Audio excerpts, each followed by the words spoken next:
প্রয়াত ভরতদেব বর্মা এবং শোক জ্ঞাপন মুখ্যমন্ত্রী মমতা বন্দ্যোপাধ্যায়ের। ওনার কোনো ইটস এ গ্রেট লস, এবং এমন কিছু বয়সও হয়নি মৃত্যু, হট করে মারা গেছেন।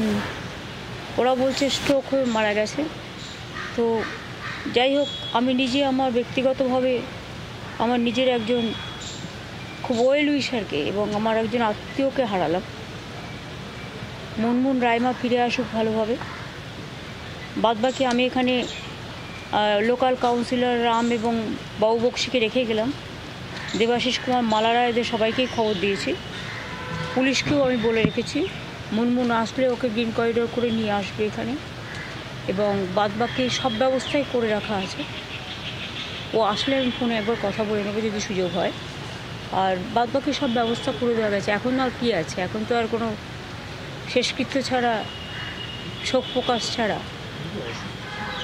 না। এমনি সুগার ছিল ওনার, আমি যেটা জানি, কিন্তু পরশু দিনও পার্টি করেছে বলছে ওরা এখানে।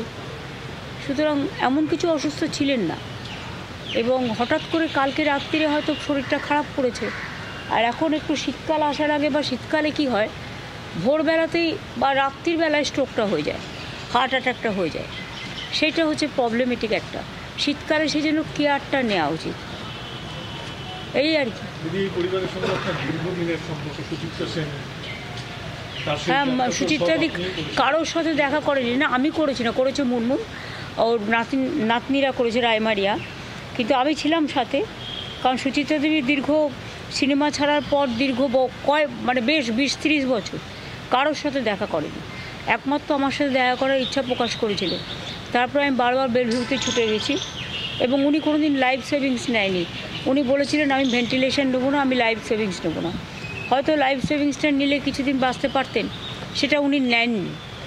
এবং ওনার একটাই রিকোয়েস্ট ছিল যে আমি মারা যাবার পর আমার মৃতদেহ যেন কেউ দেখতে না পায়। সেজন্য আপনারা অনেক চেষ্টা করেও দেখেছেন যে আমি পুরো গার্ড করে রেখেছিলাম, যাতে শেষ কথাটা ওনারা রাখতে পারি, তার শেষ ইচ্ছে। তারপর থেকে মুনমুনদের সাথে আমার যোগাযোগ আছে। পুজোর কার্নিভেলেও রায়মারিয়া গিয়েছিল, তখন ওরা ভালো ছিল। আর যদি খারাপ থাকতো তাহলে কি আর মুনমুন দিল্লি যেত? তো এটা খুব স্বাভাবিক, একটা হঠাৎ করে হয়ে গেছে, খুবই দুঃখে।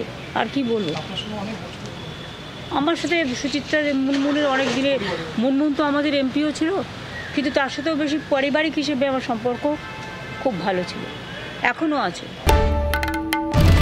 বাংলার আওয়াজ, বাঙালির আবেগ, জি 24 ঘন্টা।